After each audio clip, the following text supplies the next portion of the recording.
నమస్కారం భాస్కర్ గారు.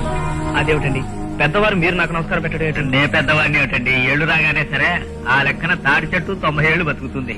మీతో కాస్త పనిపడింది, అలా మీ గదిలోకి వెళ్దామా? పర్వాలేదులేండి, చెప్పండి. అది నసుకుతారు ఎందుకండి, చెప్పండి. మరేం లేదండి, మా మూడో అమ్మాయి కూడా రజస్వల్ అయింది.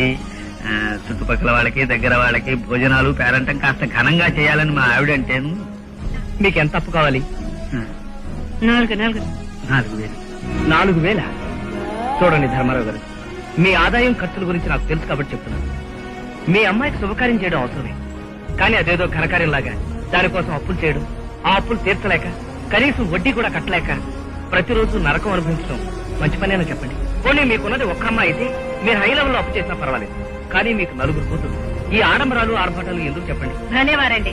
డబ్బు ఖర్చు అవుతుందని ఏ వేడుక చేసుకోకపోతే నలుగురు ఏమనుకుంటారు? అదిగో అదే, మీరు ఒక్క విషయం మర్చిపోతున్నారు. మనం మధ్యతరగతి వాళ్ళం. మన పరిస్థితి ఏమిటో మనం తెలుసుకోకుండా ఎంతసేపు నలుగురు ఏమనుకుంటారని మనల్ని మనమే అప్పుల్లో ముంచేసుకుంటున్నాం. ఈ ఉపన్యాసాలన్నీ ఎందుకండి? మీ దగ్గర లేదని ఒక్క మాట చెప్తే పోలే, మేము ఇంకెక్కడైనా చూసుకుంటాం. రండి. ఇప్పుడు మీరు మెప్పు కోసం అప్పు చేసి పప్పు కూడా తినాలో చెప్పండి.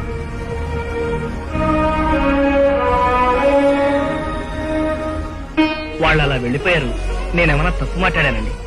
లేదు బాబు, మాలాంటి వాళ్ళకి అబద్ధాలు జీర్ణమైనంత సులభంగా నిజాలు జీర్ణం కాదు. నువ్వు చెప్పిన దాంట్లో ప్రతి మాట ప్రతి అక్షరం నిజం.